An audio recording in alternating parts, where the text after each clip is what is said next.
보면요, 그 교회 건물이 굉장히 화려합니다. 그런데 안내하는 사람도, 또 예배를 드리는 사람도, 또 설교하는 사람도, 그리고 그곳에 함께 봉사하는 사람들의 표정이 매우 어두운 교회를 볼 수가 있습니다. 이 교회는 뭔가가 없는 것 같다, 이런 생각이 들어지는 거죠. 반대로 또 어떤 교회를 가면 건물은 매우 낡았고 볼품없는데 그곳에 함께하는 사람들의 모습을 보면 표정이 매우 밝습니다. 섬기는 사람들도, 안내하는 사람들도, 봉사하는 사람도, 설교하는 사람도, 예배를 드리는 사람도 매우 밝은 표정에서 함께 예배를 드리는 것을 볼 수가 있습니다. 그 교회는 뭔가가 있는 것처럼 느껴지는 교회죠. 그래서 그런 교회는 예배를 마쳐도 집에 가기를 싫어하는 것 같아요. 335 모여서 교제하고 헤어지기를 꺼려하면서 나눔을 하고 사랑이 꽃피고 관계가 아름다운 거죠. 앞서 말씀드린 교회는 예배가 마치자마자 쏜살같이 빠져나기를 바쁘죠. 경쟁적으로 서로 빨리 집에 가려고 하는 겁니다. 우리 대학교는 어떤 모습일까요? 오늘 제 표정이 좀 밝습니까? 여러분의 표정은 어떻습니까? 교회 오면 좋고 행복하고 기쁨이 있고 하나님의 은혜가 있어 감출 수 없는 기쁨이 우리 안에 있는가? 우리 교회가 그런 교회 되기를 소망합니다. 교회가 참 무엇일까? 요즘 교회가 무엇인가라는 생각이 자꾸 들어지는 것 같습니다. 사람들이 교회를 잘 모르는 것 같다는 생각이 들기도 합니다. 우리는 교회하면 보통 이 건물을 떠올리는데 대학교는 떠올릴 건물이 없네요. 교회의 본질적인 요소는 아니라는 거죠. 교회의 주된 요소는 무엇일까요? 교회는 그리스도를 영접한 그 사람이 곧 교회죠. 성령 하나님의 임재가 있는 사람이 곧 거룩한 성전이라고 할 수 있습니다. 우리가 믿는 하나님 아버지, 그리고 그의 아들 예수 그리스도, 그리고 그의 자녀된 형제 자매들이 모여서 성령을 함께 교제하고 사랑하는 이 공동체, 이것을 우리는 교회라고 말합니다. 이 사랑의 관계가 있을 때에 이것을 뭔가 있는, 세상에는 없는 뭔가가 다른 무엇인가를 느끼는, 말로 형용할 수는 없지만 무언가가 있는 그것을 우리는 교회라고 부르는 것입니다. 세상에서는 알 수 없는 혈연지연 학연 혹은 직업적으로 모인 그런 단체와는 다른 무엇인가가 있을 때에 우리는 그것을 교회라고 부르는 거죠. 하나님이 이 세상을 참 아름답게 창조하셨습니다. 괜찮은 모습으로 창조하신 거죠. 인간의 죄로 말미암아 이 세상이 어떻게 됐습니까? 왜곡되고 망가져 버렸죠. 그리고 우리 하나님이 대안으로 보내신 것이 예수 그리스도입니다. 주님이 이 망가진 것을 회복시켜 주신 거죠. 그리고 주님이 이 새로운 창조 사역으로 시작하신 것이 교회를 세우는 일이었어요. 하나님의 새로운 창조 작품이 교회라는 거죠. 하나님의 은혜로 만들어진 것이 교회입니다. 그래서 우리는 이 교회를 볼 때마다 하나님의 새로운 창조 사역이 이 교회이구나 라는 사실을 생각해 볼 수 있어야 합니다. 그래서 교회는 뭔가가 다른 거죠. 에베소서 우리 3장 21절의 말씀을 보면 교회 안에서와 그리스도 예수 안에서 영광이 대대로 영원 무궁하기를 원하노라. 교회는 하나님의 능력과 하나님의 영광을 볼 수 있는 곳이죠. 보여주는 곳이라는 겁니다. 교회 안에서 우리는 하나님의 영광을 보고 그 영광을 받으시는 곳이 되도록 하는 것. 그게 교회라는 거죠. 이명수 목사님이라는 분은 교회란 무엇인가라는 질문에 이렇게 답을 합니다. 교회의 미래는 하나님 나라이기 때문에 교회는 지금 자기 시대에 도래한 그 하나님의 나라를 반영하는 곳이어야 한다. 말이 어렵죠? 그러나 리바이벌 하지 않습니다. 교회는 하나님의 나라를 반영하고 보여주는 곳이어야 한다는 거죠. 오늘 이 시대에 도래한 그 하나님의 나라를 보여주는 것. 문제가 많은 이 세상에서 하나님 나라의 참모습, 이 하나님의 통치와 임재를 보여줄 수 있는 것, 그게 교회라는 거죠. 하나님의 나라가 나중에 완전하게 이루어질 것인데, 그 하나님 나라가 이루어지면 어떤 모습일까? 그걸 지금 모형으로 보여주는 것이 교회라는 거죠. 그리고 우리 교회는 그런 하나님의 나라의 그 통치와 임재를 보여주는 모형인가요? 예수 그리스도를 닮아가고 예수 그리스도를 알아가고 그 사랑 안에 하나 되어서 그 풍성하고 부유하신 그 하나님의 모습을 보여주는 그런 교회인가? 우리가 그런 교회로 자라갈 수 있기를 소망합니다. 하나님이 꿈꾸시는 교회는 무엇일까요? 저는 사랑으로 하나 되는 이 가족 공동체가 하나님이 꿈꾸시는 교회라고 생각을 합니다. 우리 장로님 기도해 주신 것처럼 올해 우리 교회 표어가 천국을 침노하는 대학교의 표어가 함께 울고 함께 웃는 대학교입니다. 함께 울고 함께 웃는 이 대학교에는 아마 여러분이 보시기에 오른편에 새로운 표어가 하나 붙어 있을 텐데요. 이 가족 공동체가 되는, 가족 공동체에서 나온 구체적인 하나의 비전이라고 할 수 있습니다. 함께 울고 함께 웃는 대학교에, 어떻게 보면 매우 소박하고 너무 작은 비전이 아닌가라는 생각이 들어지기도 합니다. 너무 소시민적이다. 좀 꿈과 비전이라는 것은 좀 커야 되는 것이 아닌가. 이 영도 땅을 품고 부산을 품고 열방과 세계를 품는 대학교에 뭐 이렇게 되는 게 아닌가라는 생각이 들어지기도 합니다. 그러나 저는 이 매우 작지만 매우 소중한 꿈이라고 생각을 합니다. 그리스도의 사랑 때문에 우리가 만나게 되었고 그 사랑 때문에 엮여서 하나님을 아버지로 모신 형제 자매가 되는 거죠. 그래서 우리는 함께 살아가면서 기쁨도 슬픔도 함께 나누는 일종의 인생의 영적인 동반자 관계가 되었습니다. 이 사랑 때문에, 예수님의 사랑 때문에 그의 피로 같은 형제 자매 가족이 되었다라는 거죠. 이 가족 공동체를 꿈꾸는 것, 이것은 하나님이 꿈꾸는 교회다라는 겁니다. 요한복음 17장 21절 23절의 말씀을 우리 길지만 한 목소리 한번 읽어보겠습니다. 시작. 아버지여, 아버지께서 내 안에, 내가 아버지 안에 있는 것 같이 그들도 다 하나가 되어 우리 안에 있게 하사 세상으로 아버지께서 나를 보내신 것을 믿게 하옵소서. 내게 주신 영광을 내가 그들에게 주었사오니 이는 우리가 하나가 된 것 같이 그들도 하나가 되려 합니다. 곧 내가 그들 안에 있고 아버지께서 내 안에 계시며 그들로 온전함을 이루어 하나가 되게 하려 함은 아버지께서 나를 보내신 것과 또 나를 사랑하신 같이 그들도 사랑하신 것을 세상으로 알게 하려 함이로소이다. 무슨 말입니까? 성삼위 하나님이 온전한 하나를 이루고 계신 것처럼 성도의 공동체도 하나를 이루어야 한다는 것이죠. 그랬으면 좋겠다. 우리 교회가 하나가 되면 좋겠다가 아니라 그래야 하고 그렇게 되도록 우리가 함께 헌신해야 한다는 거죠. 지상의 교회들이 삼위 하나님처럼 완전한 하나를 이루는 것은 어쩌면 불가능하죠. 그러나 교회의 미래는 어떻다라는 것입니까? 이렇게 명백하게 하나가 될 것이다라는 거죠.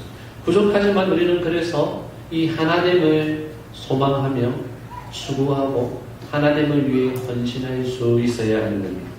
필립 얀시라는 사람이 교회를 이렇게 정리합니다.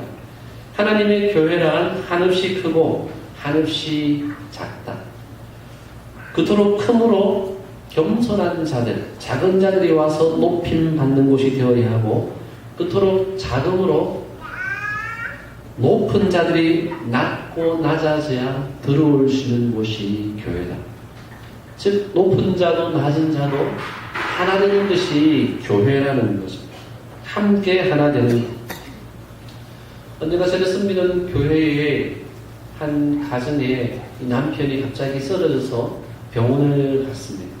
예, 아내도 또 아들도 함께 응급차를 타고 함께 병원을 가는 거죠. 새벽이 되어도 남편이 의식이 없습니다. 이 답답한 아내가 어떻게 하겠습니까? 잘 참석은 하지 않았지만 구역 식구에게 전화를 거는 거죠. 남편이 아파서 지금 응급실에 와 있다고 좀 기도를 부탁한다. 근데 그 구역 식구가 그 새벽에 이 병원을 찾아와서 함께 해주는 거예요. 다행히 시간이 지나고 남편이 좀 의식이 돌아와서 이 아내와 이 아들을 데리고 구역 식구가 집으로 데려다 줍니다. 이 집에 가보니 구역 식구들이 함께 모여서 그동안 기다리고 있는 거예요. 이 부인이 구역 식구들이 자기를 기다리는 것을 보면서 펑펑 울면서 함께 기도하는 거예요. 이게 함께 아파하고 함께 우는 교회의 모습이죠.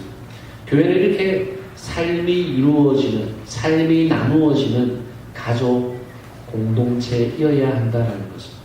여러분, 우리 교회에 교인이 얼마입니까? 물으면 여러분 어떻게 대답하십니까? 한 150명이 함께 모여서 예배드리는 그 정도 출석합니다. 그렇게 대답을 하시겠습니까? 우리는 숫자가 중요한 것이 아니라 내가 나의 삶을 나누는 사람이 몇 명인가, 그것이 나의 교인이라고 할 수 있습니다. 내가 깔끔하게 차려입고 와서 멋진 폼으로 예배를 드리고 예배를 마치자마자 돌아간다면 그 사람은 교인이 본인 한 사람이죠. 그러나 이곳에 와서 함께 식탁에 교제를 나누고 함께 삶을 나누고 그런 교인이 10명이고 20명이고 30명이 된다면 그 사람은 교인이 한 20-30명 중 되는 교인이라고 할 수 있습니다. 삶의 나눔이 이루어지는 것, 이것이 하나님이 꿈꾸는 교회의 모습인 거죠. 함께 하나가 되어서 함께 기뻐하고 함께 슬픔과 기쁨을 나눌 수 있는 이 삶의 나눔이 이루어지는 것, 이것이 교회의 모습이라는 것입니다. 세상에는 볼 수 없는 그 모습을 보여줄 때에 세상이 예수님이 하나님의 아들임을 믿고 보고 알게 된다는 거죠. 교회가 세상적인 것, 이 경쟁과 비난과 서열과 이 은혜가 아닌 것들로 교회를 가득 채우면요, 세상은 교회가 하나님의 아들 예수 그리스도를 보지 못하는 거죠. 반대로 교회가 이 싸늘한 비난과 비평과 판단과 이런 모든 독소들을 제거하고 은혜로 가득 채워 하나 될 때에 세상은요, 그 교회를 보고 예수 그리스도는 하나님의 아들이구나, 예수 그리스도를 믿고 알게 된다라는 거죠. 고린도전서 1장 10절에 이런 말씀이 있습니다. 우리 함께 한번 읽어보겠습니다. 시작. 형제들아, 내가 우리 주 예수 그리스도의 이름으로 너희를 권하노니 모두가 같은 말을 하고 너희 가운데 분쟁이 없이 같은 마음과 같은 뜻으로 온전히 합하라. 아멘. 같은 말을 하고 분쟁이 없이 같은 마음과 같은 뜻으로 온전히 합하라. 하나가 되라는 것입니다. 그게 교회라는 것입니다. 우리가 함께 올해 비전을 품고 나누는 이유가 무엇이겠습니까? 우리가 함께 같은 말을 하고 같은 마음을 품고 같은 뜻을 향해 나아가자라는 거죠. 여기서 온전히 합하다라는 말, 이것은 그물을 깊다라는 말과 같은 의미입니다. 새벽에 맞도록 수고해온 이 어부들이 찢어진 그물을 깁는 거죠. 그래서 하나 된다는 이 말은 단순히 하나 된다는 의미가 아니라 찢어지고 망가진 것을 온전히 회복시킨다는 의미가 있습니다. 하나님은 그런 거라는 거죠. 원래 상태로 되돌리는 치유와 회복이 있는 것, 그게 곧 하나님이라는 것입니다. 우리 대학교에도 그리스도의 사랑으로 하나 되기를 소망합니다. 찢어지고 갈라지고 깨어지고 망가진 우리의 관계가 다시 기워지고 하나 되고 회복되는 거죠. 이게 그리스도의 공동체 아니겠습니까? 그것을 보고 세상이 교회는 다르구나 라는 것을 보게 되는 거죠. 교회는 하나됨을 추구하되 획일성을 추구하는 것은 아닙니다. 다양성을 추구하되 분열이 아닌 모습을 추구하는 것이 교회라는 거죠. 인류의 교회가 어떤 곳이었습니까? 이방인과 유대인이 하나 되는 것, 남자와 여자가 하나 되는 것이죠. 종과 주인이 하나 되는 것이죠. 예수의 발 앞에 동등하게 엎드려 한 교회를 이룬 역사상 최초의 공동체가 교회였다라는 것이죠. 우리는 이 사실을 기억하고 우리는 가족 공동체를, 하나 되는 공동체를 함께 꿈꿀 수 있어야 합니다. 하나님 꿈꾸신 교회는 어떤 교회일까요? 두 번째는 말씀을 배우고 자라는 이 제자 공동체라고 할 수 있습니다. 예수님이 꿈꾸는 교회, 예수님을 믿고 다 성숙한 사람으로 자라가는 교회죠. 성숙하다는 말이 무엇이겠습니까? 사람마다 기준에 따라서 성숙의 개념이 의미가 달라지겠지만 성경을 근거로 우리가 생각해보면 우리는 가장 성숙하신 분, 우리 주님, 우리 주님을 닮아가는 것을 우리는 성숙하다 할 수 있습니다. 즉 교회가 예수님을 닮아갈 때에 그 교회는 성숙한 교회라 할 수 있습니다. 에베소서 4장 13절의 말씀을 우리 함께 한번 읽어보겠습니다. 시작. 우리가 하나님의 아들을 믿는 것과 아는 일에 하나가 되어 온전한 사람을 이루고 그리스도의 장성한 분량이 충만한 데까지 이르리니. 아멘. 우리 주님의 모습을 닮아가는, 그래서 그리스도의 장성한 분량까지 자라가는 그 교회가 곧 성숙한 교회죠. 우리 주님은 어떤 분이셨습니까? 우리를 온전히 사랑하셨죠. 죽기까지 자신을 내어주셨습니다. 섬김의 종으로 오셨죠. 많은 사람의 생명을 구원하기 위해 자신을 대속물로 내어주셨습니다. 십자가의 사랑으로 우리를 구원하기까지, 우리의 생명을 책임지기까지 책임지시는 분이셨습니다. 희생하고 고통을 감내하며 절제하며 낮아지신 분이셨습니다. 곧 성숙하신 그리스도. 반대로 미성숙한 사람은 어떤 사람일까요? 우리 예수님의 반대의 모습을 하면 우리는 미성숙한 사람이라고 할 수 있겠죠. 사랑이 부족하겠죠. 섬김이 부족합니다. 헌신이 부족하겠죠. 희생과 낮아짐이 부족할 겁니다. 어린아이처럼 참지 못하는 거죠. 이렇게 울기만 하는 거예요. 고통과 어려움을 견디지 못하는 거죠. 무책임하고 무관심하는 거죠. 자신의 욕망과 즐거움만 즐길 뿐이에요. 다른 사람에게 관심이 없는 거죠. 미성숙한 어린아이의 특징이 이와 같습니다.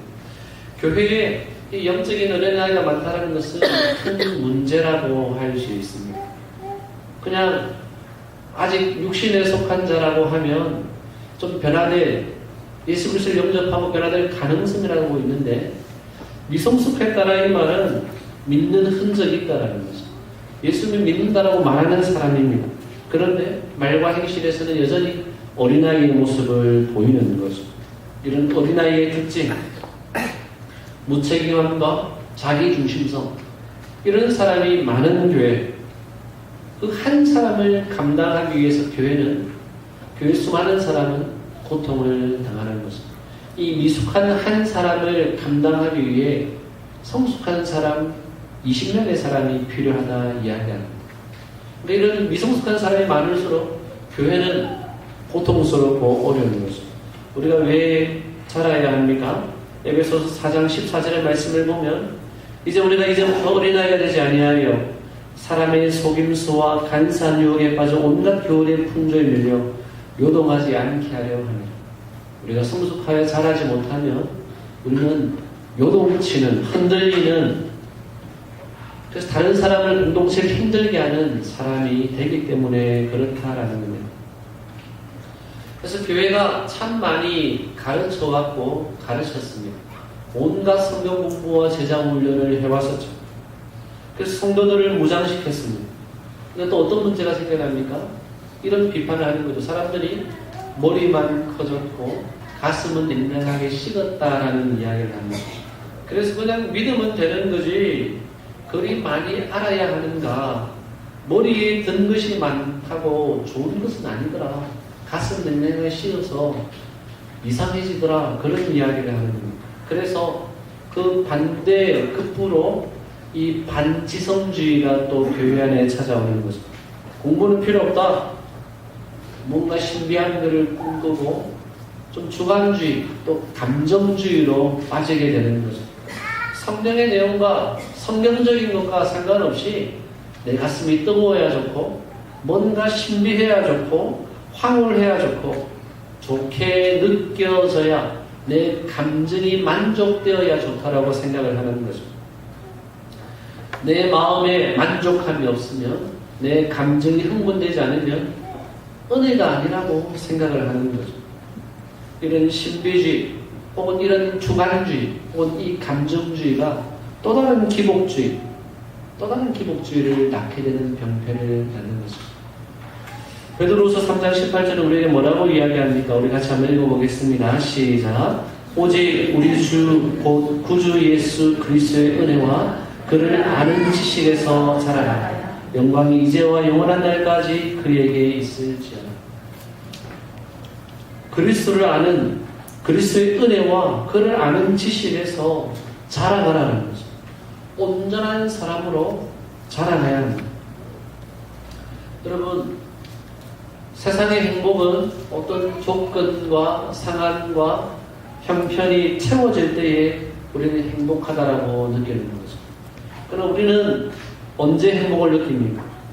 예수 그리스도 그 한 분으로 인해 우리의 영이 만족함을 누릴 때 우리는 행복을 느끼는 거죠. 그리스도인의 행복은요, 예수님을 알아가고 그분의 은혜를 느끼고, 그래서 내 영이 자라가고 그리스도를 닮아갈 때에 우리는 참된 행복을 누릴 수 있습니다. 세상과 바꿀 수 없는, 세상이 알 수 없는 기쁨에 우리는 행복해하는 거죠. 그 사랑을 깨달아 알면 알수록 우리는 행복의 이 범위가 넓어집니다. 하나님이 나와 함께 하시고 동행하시고 나의 삶을 이끄시고 인도하시는 그 손길이 느껴질 때마다 우리는 행복감에 겨워하는 거죠. 이것이 천국의 삶이고 하나님 나라의 삶이라고 할 수 있습니다. 하나님의 나라를 우리가 언제 누리고 느낄 수 있습니까? 우리 주님을 알아가면 알아갈수록 그것이 하나님의 나라입니다. 하나님의 나라는 먹는 것과 마시는 것이 있지 않죠. 의와 평강과 희락의 나라. 즉 하나님을 알아갈 때에 우리는 하나님의 나라를 경험할 수 있습니다. 그리스도를 닮아가고 알아갈 때에 참된 기쁨, 하나님 나라의 기쁨을 우리는 누릴 수 있다는 겁니다. 윌리엄 템플 주교가 이런 이야기를 합니다. 자신이 아닌 다른 사람들의 유익을 위해 존재하는 세상의 유일한 공동체, 그게 곧 교회라는 거죠.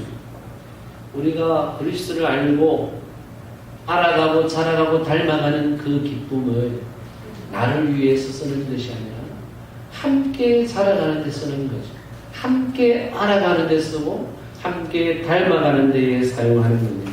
그래서 우리는 나 한 사람이 그리스도를 닮아가는 데서 만족했으면 곤란하죠. 우리는 함께 자라가야 합니다. 함께 알아가고 함께 닮아가야 합니다. 그럴 때에 우리가 함께 제자 공동체가 되었어요. 우리가 모인 이곳이 하나님의 나라구나. 정말 하나님 나라 같은 기쁨과 감격이 있구나. 이 기쁨과 행복을 어디에서 누릴 수 있을까? 정말 교회는 좋은 곳이구나. 이것을 우리가 함께 살아갈 때 누릴 수 있다는 거죠. 세상이 교회를 볼 때 언제 하나님 나라를 보겠습니까? 우리가 다 함께 살아갈 때 세상이 우리를 보고요, 하나님 나라를 보게 되는 것입니다. 그럴 수 있기를 소망합니다. 하나님 꿈꾸는 교회는요, 세 번째로 하나님의 거룩을 드러내는 교회입니다. 우리가 오늘 읽은 레위기 11장 45절의 말씀이 무엇입니까? 난 너희를 애굽 땅에서 인도하여낸 여호와다. 내가 거룩하니 너희도 거룩하라. 애굽에 종되었던 이스라엘 백성들을 불러내는 것은 하나님의 백성을 삼으셨어요. 하나님의 백성을 삼으시고 뭐라고 이야기합니까? 내가 거룩하니 너희도 거룩한 사람이 되어라라는 것입니다. 히브리서 5장 12절 13절 말씀을 같이 한번 읽어보겠습니다. 시작. 때가 오래되었으므로 내가 마땅히 선생이 되었을 터인데 내가 다시 하나님의 말씀에 초보에 대하여 누구에게서 가르침을 받아야 할 처지이니 단단한 음식은 못 먹고 젖이나 먹어야 할 되었더라. 이는 젖을 먹는 자마다 어린 아이니 의의 말씀을 경험하지 못한 자요. 아멘. 즉 예수 믿는 횟수를 자랑하지 말라는 거죠. 아무리 오래 예수님을 믿어도 여전히 젖을 먹는 수준에 머문 사람들이 많다라는 겁니다. 그들은 무엇이 옳고 무엇이 그른지 분별하지 못하는 자들입니다. 그래서 교회의 본질은요, 거룩을 향해 끊임없이 자라가는 것이 우리 교회의 본질적인 사명이라고 할 수 있습니다. 근데 많은 사람들이 교회의 본질이 무엇인가를 해야 한다라고 먼저 생각하는 경향이 많다는 거죠. 그리고 어떤 큰 업적을 이루어서 하나님의 일을 도와야 한다라고 생각을 하는 거죠. 그건 착각입니다. 우리가 하나님의 일을 해서 하나님께 좀 점수를 따야 한다라고 생각하는 사람들이 있다라는 거죠. 심지어 우리 구원도 어떻게 해야 된다고 생각합니까?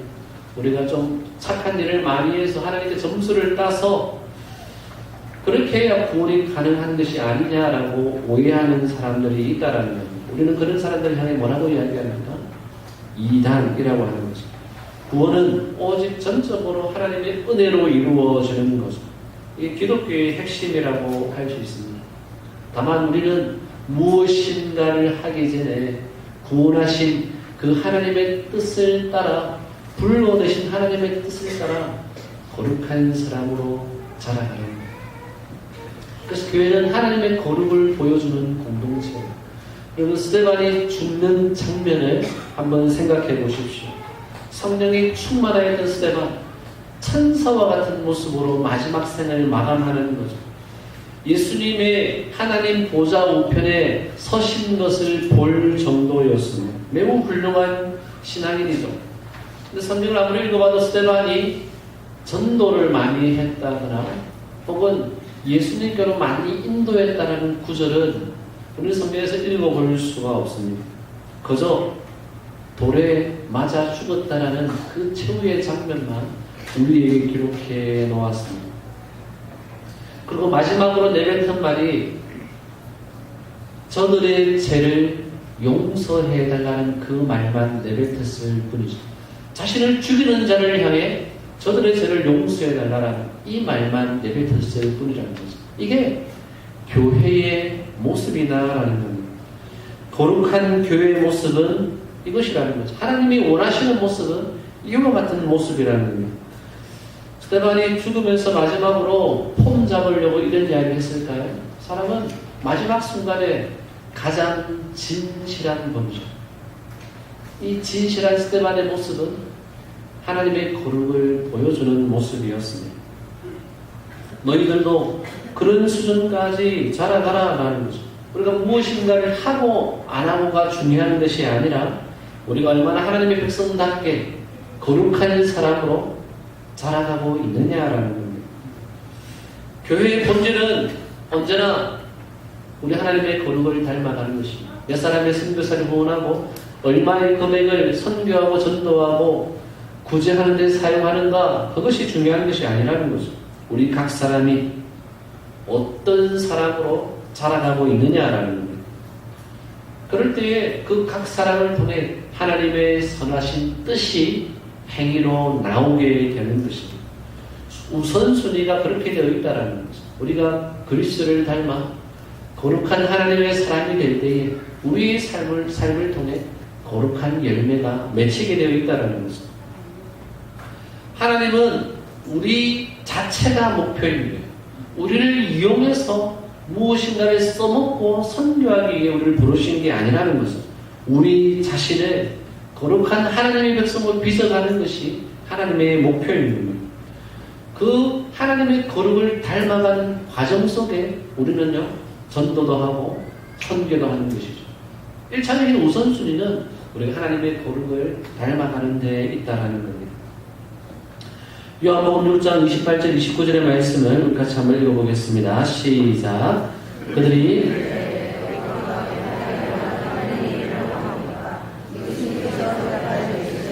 하나님께서 보내신 이를 믿는 것이 하나님의 일이라 하십니다.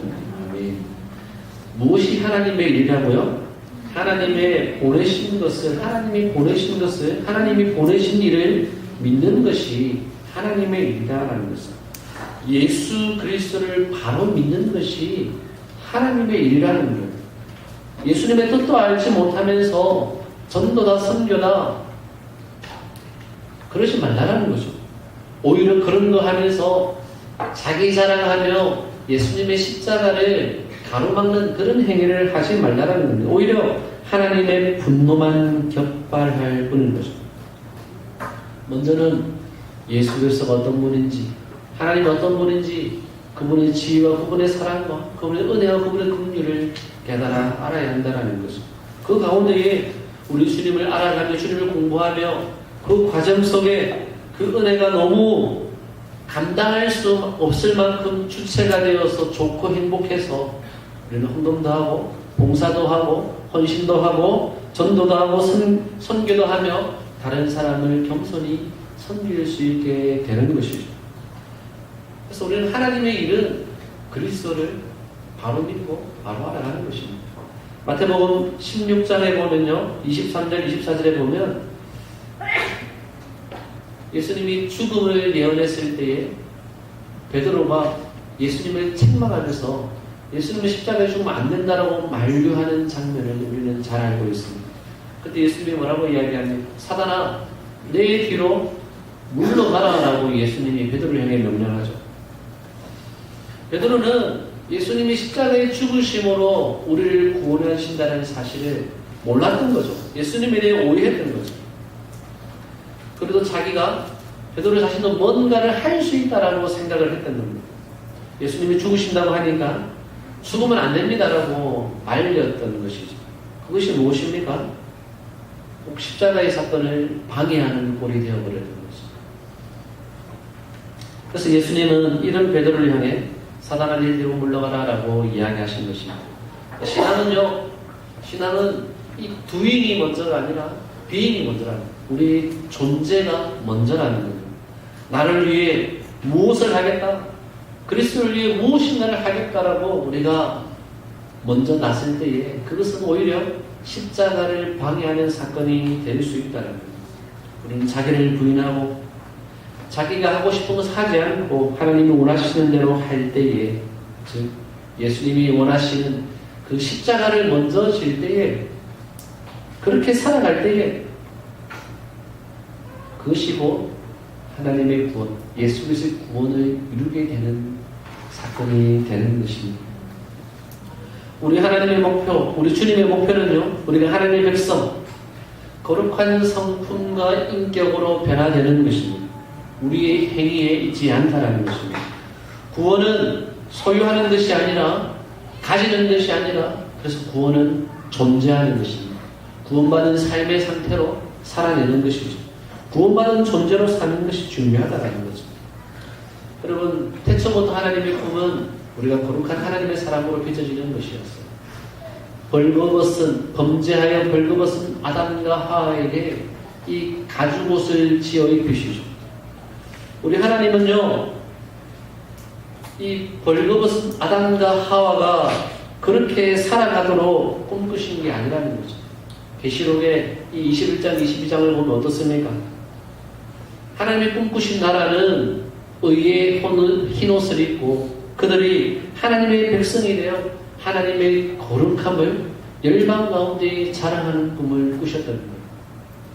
즉 우리가 그리스도를 닮아 거룩한 그 신의 성품의 찬미한 모습으로 자라가는 것입니다. 사랑하는 성도 여러분, 하나님이 꿈꾸시는 교회 모습이 어떻다라고 말씀드렸습니까? 우리는 함께 하나가 되어서 이 사랑의 공동체를 세워갈 수 있어야 합니다. 온 성도들이 함께 말씀을 배우고 함께 자라가는 공동체가 되어야 합니다.